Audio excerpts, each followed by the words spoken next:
você verá casos muito interessantes. O primeiro caso, a mãe dela foi avisada que 20 anos depois morreria e morreu. O outro caso é de uma menina que foi ao plano espiritual, viu os avós, viu uma amiga, né? Muito interessante, condiz com tudo que o Espiritismo fala do plano espiritual. O outro caso de um médico especializado em cérebro e que teve quase morte, uma meningite, e ele pode falar o que ele realmente teve, porque ele é um cientista, um estudioso, conhece muito bem o assunto e sabe que não é ilusão. O outro caso, muito legal, ela se curou de um câncer depois de ter tido um quase morte, e foi avisada pela amiga que se ela voltasse ela se curaria, e se curou realmente. Isso é um fato científico em que a ciência não sabe como isso pode acontecer. Veja, assista, você vai se enriquecer com os casos em que a vida não acaba com o corpo. Outro caso aconteceu com a mãe de Vera Tabak, que passou 3 meses em coma. Ela voltou contando uma história incrível. Que ela confessou que tinha estado nesse período de coma, ela se viu como se fosse um quarto de hospital, sempre numa cama, com várias pessoas em volta de branco, e ela disse que ela tinha feito um acordo, que eles tinham dado mais 20 anos para ela, que ela ia conseguir criar os filhos e depois ela ia embora. E a gente achou aquilo uma história, né? Mas realmente aconteceu. Foi 17 de outubro de 74, quando ela foi para a UTI. E voltou depois de um tempo. Quando passou 20 anos, em 94, em abril ela começou a se sentir mal. 5 horas da manhã, 18 de outubro de 94, ela morreu. Porque ela sempre dizia que na vida só não tinha jeito para a morte, né? E depois que ela voltou, ela disse que até para a morte tinha jeito. Eis uma pergunta que assombra todos nós. O que acontece quando morremos? O medo, de repente, entrou em nossas vidas. Algumas pessoas dizem que já viram o outro lado. Abriu como um rasgo na cortina daquela realidade. Eles não são mais eles mesmos. E também não estão mais no espaço e no tempo. Nós achamos que o fim de vida ainda não foi bem pesquisado e deviam fazer mais pesquisas com mais empenho. A morte é o fim? Não há nenhuma prova científica de que existe vida após a morte. Ou existe algo mais? Foi realmente um milagre.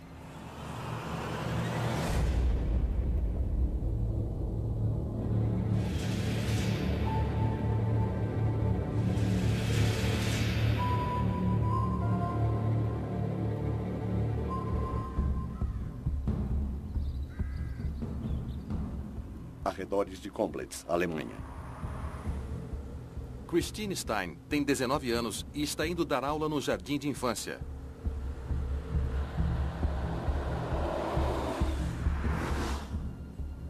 Ela faz o mesmo caminho todos os dias. Mas agora ela está para fazer outra viagem, que a colocará cara a cara com a morte.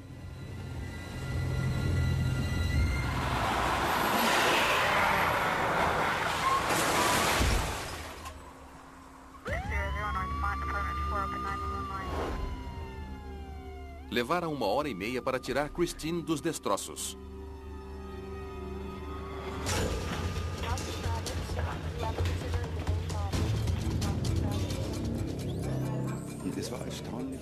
Foi grave.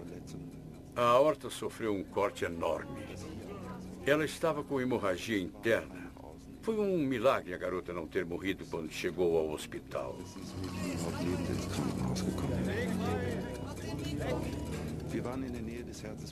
Nós estávamos trabalhando perto do coração para estancar a hemorragia.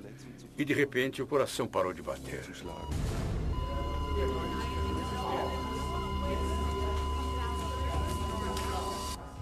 O coração dela não reiniciava.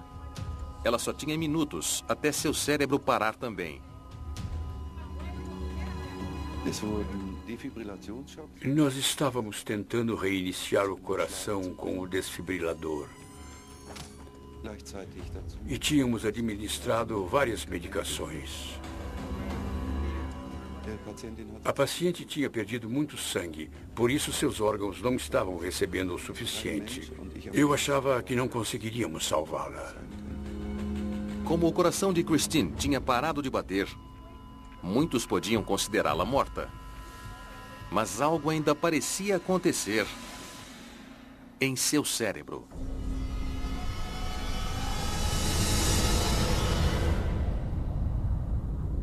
Das nächste, was ich wieder weiß, ist, ja, dass ich wohl unter der Decke... De repente, eu estava pairando no teto do quarto.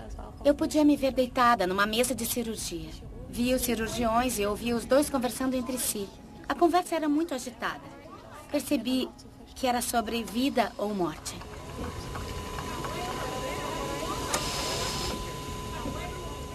Para ajudar a entender as experiências de quase morte, alguns pesquisadores focam o conteúdo destes episódios. Um elemento comum que acontece no início de experiências de quase morte é chamado de experiência fora do corpo. Naquele momento, a pessoa parece poder ver e ouvir coisas acontecendo, mas de um ponto de observação acima de seu corpo. Geralmente, o que eles descrevem são os médicos tentando freneticamente trazê-los de volta à vida.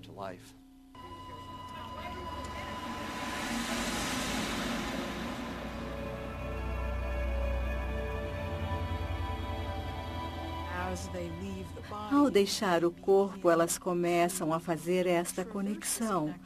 Começam uma viagem a partir da vida atual para o que seria além desta vida, depois desta vida, fora desta vida. Eu não sei descrever como consegui flutuar do teto para este lugar especial onde fui parar. O mundo em que me vi era mergulhado numa luz brilhante, muito acolhedora.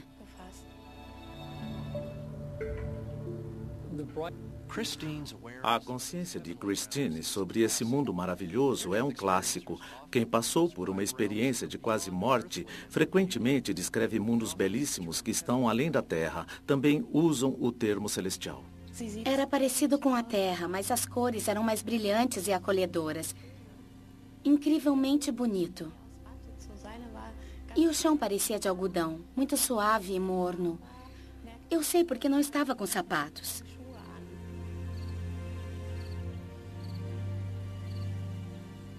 Eu usava um vestido azul claro, longo. Eu achei estranho porque eu não tinha um vestido assim.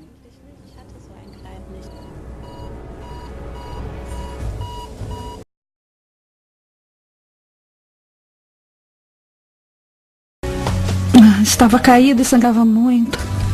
E logo eu vi que estavam usando um desfibrilador nele. Pedi para ir com ele, mas não me levaram, porque estavam usando o aparelho para trazê-lo de volta. Comecei a flutuar em direção às nuvens. As nuvens se abriram e no meio delas vi uma cidade enorme. Era muito estranho. Mas a cidade era maravilhosa. Vi muitas cores que nunca tinha visto na vida. Umas cores estranhas, luminosas, radiantes, brilhando nesta cidade enorme. De repente, uma voz disse: ainda não é sua hora.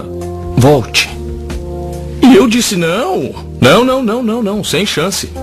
E a voz disse: Tony, seu trabalho ainda não acabou. Volte.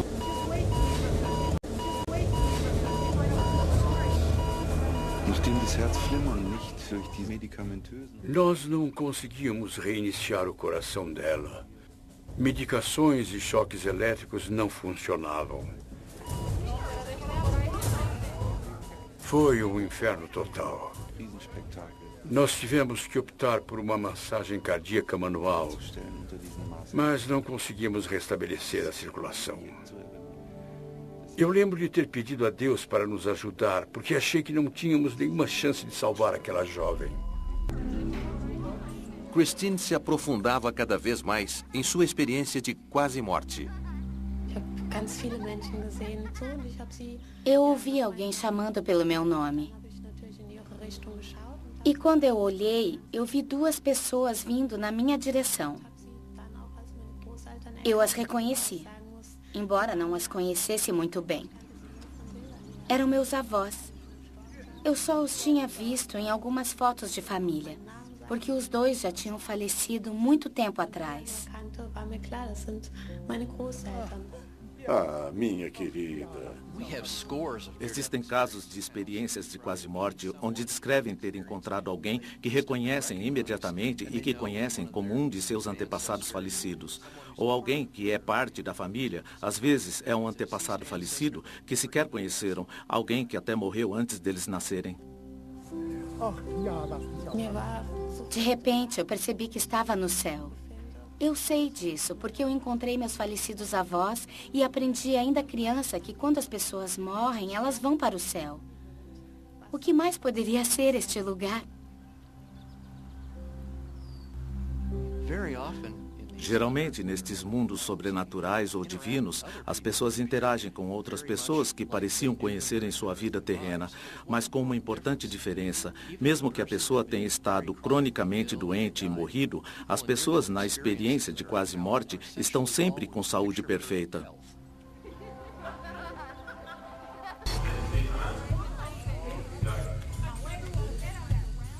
Enquanto os médicos tentam salvar Christine, sua experiência de quase morte está para dar uma virada inesperada. É muito comum haver um diálogo das outras pessoas com eles sobre voltar ao seu corpo terrestre.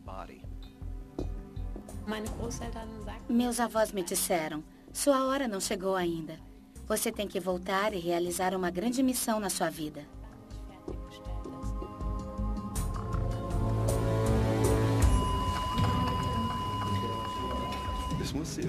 Finalmente consegui colocar um grampo sobre o corte na aorta. E recuperamos um pouco da pressão sanguínea. Então seu coração começou a bater de novo. E conseguimos estabilizar a circulação com transfusões de sangue e medicação.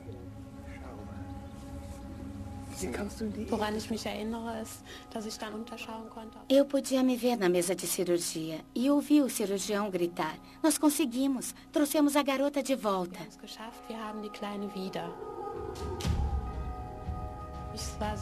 Eu chorei quando os meus avós disseram adeus, porque eu queria ficar com eles no céu.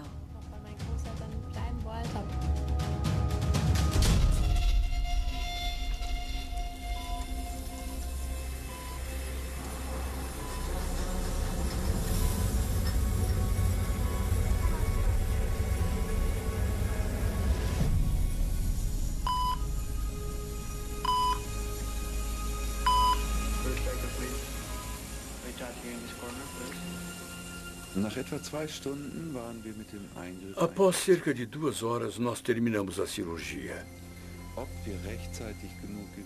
Christine estava estável.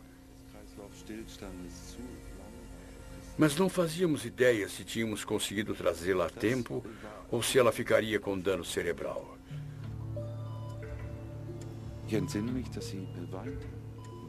Lembro de ver Christine chorando durante a recuperação. Isso é muito incomum.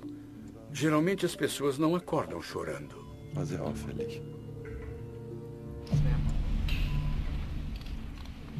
Christine se recuperou e alega ter uma revelação. Eu sei o que vivenciei e tenho certeza absoluta de que não sonhei. Aquilo não foi um sonho. Minha experiência quase morte realmente aconteceu.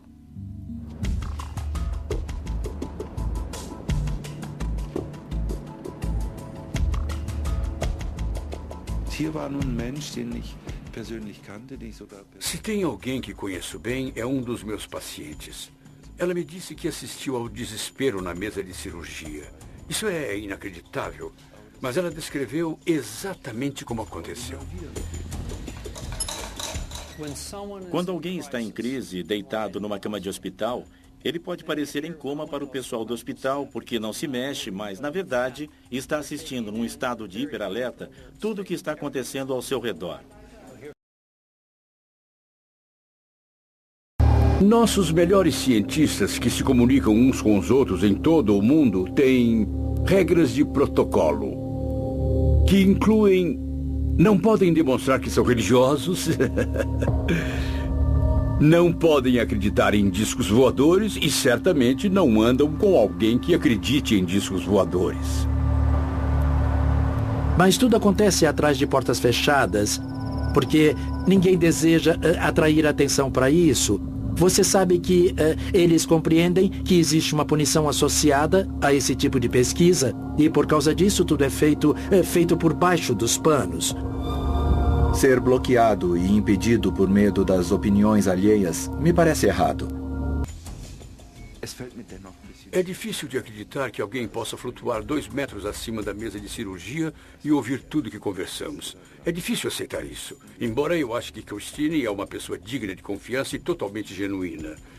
Na verdade, eu fiquei assustado quando ela falou sobre isso. Eu posso só falar sobre experiências quase-morte do meu ponto de vista pessoal, porque como médico eu as rejeito. Não existe nenhuma prova concreta.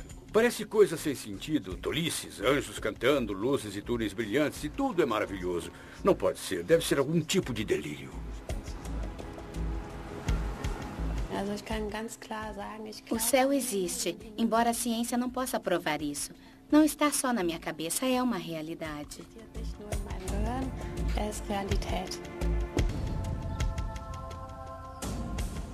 Se a experiência de Christine foi uma alucinação, ela não está sozinha. Milhões de pessoas relataram ter tido experiências de quase morte.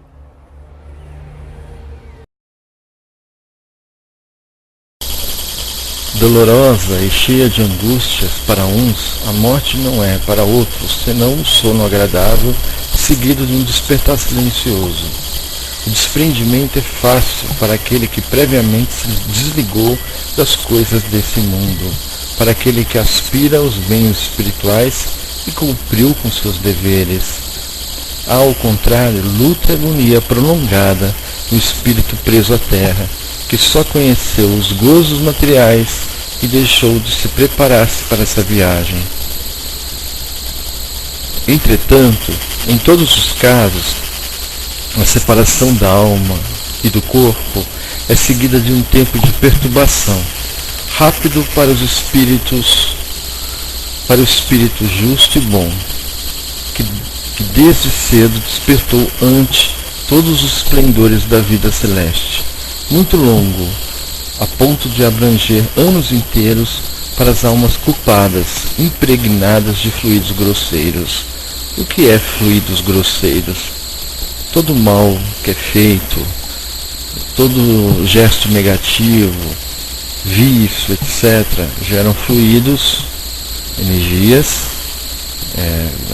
pesadas que grudam no perispírito, deixam as pessoas depressivas, karmas do passado, não deixam a pessoa estar feliz, porque aquela energia está ali no perispírito dela até que seja removida pelo bem ou pela reparação do mal.